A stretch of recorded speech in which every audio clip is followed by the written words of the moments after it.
Este é o casarão do Barão de Jeremoabo, uma edificação fundada em 10 de março de 1894, que ainda preserva a sua originalidade. Está localizado no Vale do Rio Real, região que congrega municípios baianos e sergipanos, em meio à vegetação tipicamente nordestina e totalmente isolado do ambiente urbano. Esses sítios históricos, a Bahia e Sergipe, devem manter e oficializar como sítios históricos.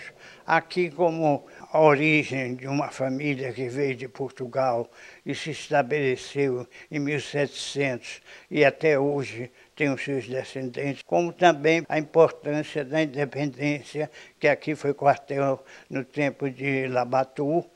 Labatu não pôde entrar em Salvador, como vocês sabem, que estava ocupado por Madeira, entrou por Maceió, veio descendo para o Sergipe e passou aqui. Aqui o capitão Mor recebeu e daqui ele partiu com 500 homens para Pirajá e fez parte da junta interina que governou a Bahia. Maria Tétis, do Instituto Histórico, diz que a importância do capitão Mor foi tão grande na luta da independência em Sergipe que ultrapassou o próprio Labatu.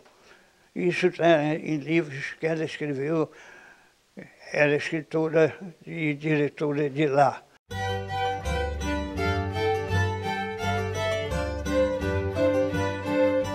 Paredes marcadas pela história, traços de um passado cheio de acontecimentos que remetem à cultura e tradições dos nossos antepassados. O bem foi tombado pelo Instituto do Patrimônio Artístico e Cultural do Estado da Bahia em 1994 e se tornou um museu. O que motivou foi o seguinte: a família espalhou, não é? Os jovens, meu avô vivia aqui, ele faleceu, deixou para o filho e tinha a casa histórica que manteve até o pai do barão, o comendador João Dantas, que casou com a sergipana, uma filha do capitão Mor João Martins Fontes e Silveira, do brigadeiro Silveira e do Monsenhor Silveira, fundador da imprensa sergipana. Então, a minha indicação com Sergipe é grande também, que me orgulha muito. O nome de batismo do Barão de Jeremoabo é Cícero Dantas Martins, que nasceu em 28 de junho de 1838 no município de Jeremoabo, na Bahia. Durante sua vida, exerceu vários cargos políticos. Foi o responsável pela construção do primeiro engenho de cana-de-açúcar do Norte e Nordeste, fato que lhe rendeu o título de barão. Em 1903, faleceu em Cícero Dantas, também na Bahia, cidade que recebeu o seu nome. Foi ele, o sogro, o conde de Sergipe-Mirim e o visconde de Oliveira Cunhado. E construíram a primeira usina de açúcar do Norte e Nordeste. O imperador, que gostava de premiar e pelos serviços prestados à agricultura, deu a ele o título de barão e de Jeremoabo, porque ele nasceu no Caritá, em Jeremoabo. 2 dos filhos do bisneto do barão decidiram escrever livros sobre as histórias que ouviram ser contadas pelo próprio pai. Um deles é André, que além de escritor, é turismólogo. Atualmente ele é o responsável por receber os visitantes no museu. Eu falo sobre a parte da independência, né, que meu pai explicou, que a importância desse sítio histórico também, né, que antes desse casarão teve outro casarão que foi quartel. Eu falo sobre essa questão da independência. Falo sobre a passagem de Lampião, aqui, que tentou invadir aqui.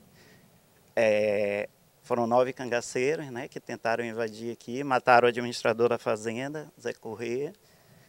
Conto um pouquinho da história sobre Antônio Conselheiro, também, né, da passagem de Antônio Conselheiro aqui na Bahia. E registro os momentos históricos da cidade de Itapicuru, né. O Vale do Rio Real está localizado a pouco mais de 130 quilômetros da capital sergipana, Aracaju. É uma região que atrai o turismo comercial, religioso e histórico-cultural, como é o caso do casarão do Barão de Jeremoabo, que impressiona pela arquitetura e pelas peças que datam do século XIX. Aqui no Vale do Rio Real, o público pode encontrar Iniciando pelo lado sergipano, nós temos o Recanto da Serra, aí temos a cidade de Tobias Barreto, né, que é um dos pontos bem visitados com relação à venda de bordados, confecções. Isso é o Vale do Rio Real sergipano, uma parte. E temos aqui no Vale do Rio Real baiano muitas histórias com relação ao pessoal dos antepassados, né? Que é o caso que a gente está visitando aqui hoje, é a Casa do Barão, de Jeremoabo. Temos uma forte incidência de águas termais, todo um contexto com relação ao turismo religioso, ecológico, cultural e histórico da nossa região, né? José Góes é de Poço Verde, município que também faz parte do Vale do Rio Real. Visitou o museu pela primeira vez e ficou encantado com tudo o que viu. Fantástico, viu? É preciso que o povo sergipano, o povo brasileiro, conheça toda a cultura que enriquece o Vale do Rio Real. Porque aqui é história, aqui é história, aqui é Brasil. O casarão já foi palco de muitos registros marcantes para a história. A propriedade onde ele está situado, por exemplo, já foi visitada pelo cangaceiro Lampião, que tentou invadi-la em agosto de 1932. Essas e outras histórias estão descritas no livro Lampião pelas Varedas, que está sendo escrito por Pedro Menezes. Nesse documento que nós vamos lançar, justamente tem um fato interessante, que a comunidade da Vila Samambaia, em Tobias Barreto, ela se junta com o policiamento que estava montado para esperar Lampião, e Lampião não entra naquela comunidade. Então nós vamos estar abordando, como também algumas coisas inéditas do cangaceiro Balão, inclusive fotos da casa onde ele nasceu, porque dentre os cangaceiros que passaram na região, Balão escreveu uma das cartas que foram encaminhadas à família do Barão de Jeremoabo. As riquezas histórico-culturais do Nordeste são bastante atrativas e geram curiosidade. Foi o desejo de saber mais sobre a cultura sertaneja que motivou esta pesquisadora paulista em seus primeiros trabalhos.